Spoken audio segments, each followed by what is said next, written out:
I didn't know in that moment that soon I would be looking back and wanting more. On a summer day in 1991, the Deveny family experienced the unthinkable, the loss of their 18-month-old son.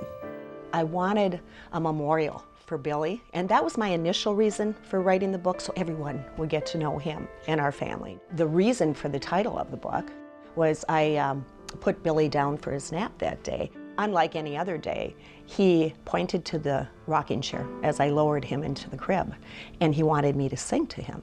So I rocked him and I sang Somewhere Over the Rainbow. If happy little bluebirds fly. So that was the last time I saw Billy.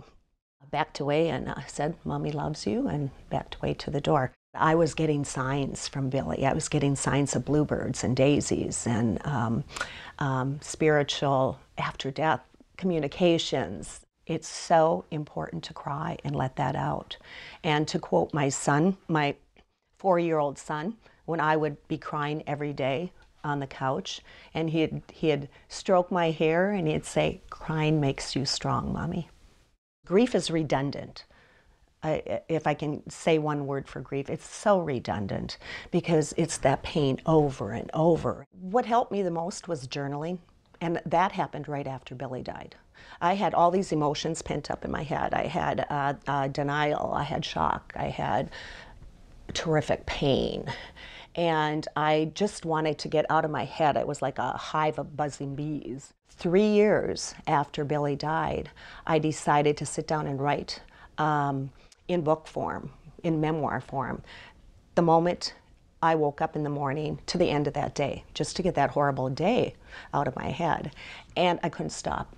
I kept writing and writing. To prove herself as a writer, JoAnn wrote a book about her flying career. I decided to write a humorous air travel book so that I could get a publisher for my labor of love. After that became successful, I turned around and I rewrote When Bluebirds Fly. My reason for writing it at that point was to help other bereaved parents and others with loss. So I didn't leave anything out. The characters are very fallible.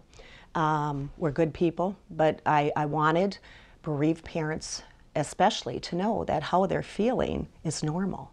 After I rewrote it, and I did it in a father's perspective, my perspective, and a child's perspective, my son, because a sibling also goes through bereavement.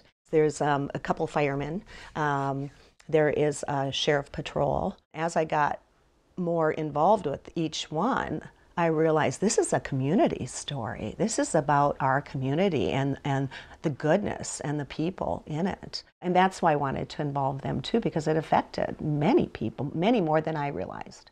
You can't talk about bereavement and not talk about God in the same sentence. It was actually a loss and a rediscovery of faith after this incident. I was angry at him. With one fist I was shaking it, at God. With the other I was grabbing him and saying, "Help me, I need help here." Through the course of my bereavement over many years, I came to the conclusion that he was within me, giving me that strength.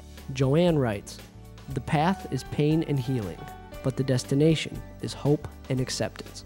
It's just a book about finding hope through a very tragic or bad situation. Also, I want them to know by reading the book that you can survive it and you will see your child again.